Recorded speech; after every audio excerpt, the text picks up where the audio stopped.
नमस्कार दोस्तों, स्वागत है आप सभी का हमारे YouTube चैनल पर। आज की कहानी का शीर्षक है अपनी भाषा पर गर्व। तो चलिए शुरू करते हैं। एक बार स्वामी विवेकानंद जी विदेश गए, जहां उनके स्वागत के लिए कई लोग आए हुए थे।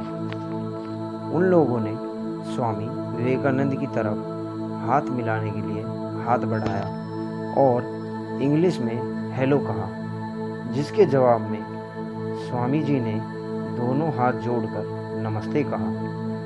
उन लोगों को लगा कि शायद स्वामी जी को अंग्रेजी नहीं आती है, तो उन लोगों में से एक ने हिंदी में पूछा, आप कैसे हैं? तब स्वामी जी ने कहा, I am fine, thank you. उन लोगों को बड़ा ही आश्चर्य हुआ। उन्होंने स्वामी जी से पूछा कि जब हमने आपसे इंग्लिश में बात की तो आपने हिंदी में उत्तर दिया, और जब हमने हिंदी में पूछा तो आपने इंग्लिश में कहा, इसका क्या कारण है?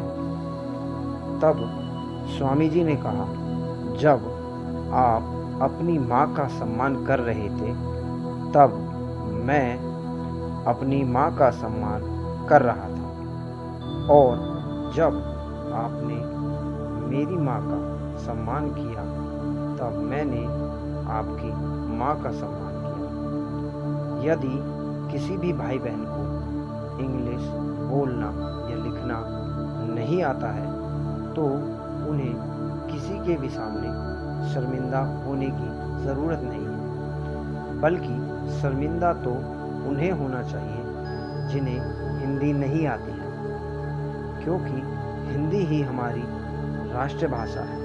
हमें तो इस पर गर्व होना चाहिए कि हमें हिंदी आती है।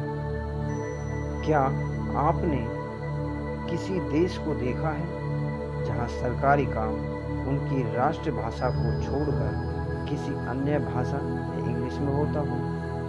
यहाँ तक कि जो भी विदेशी मंत्री, व्यापारी हमारे देश में आते हैं वो अपनी ही भाषा में काम करते हैं, या भाषण देते हैं, या फिर उनके अनुवादक हमारी भाषा या इंग्लिश में अनुवाद करके समझाते हैं। जब वो अपनी भाषा नहीं छोड़ते तो हमें हमारी राष्ट्रभाषा को छोड़कर इंग्लिश में काम करने की क्या ज़रूरत है?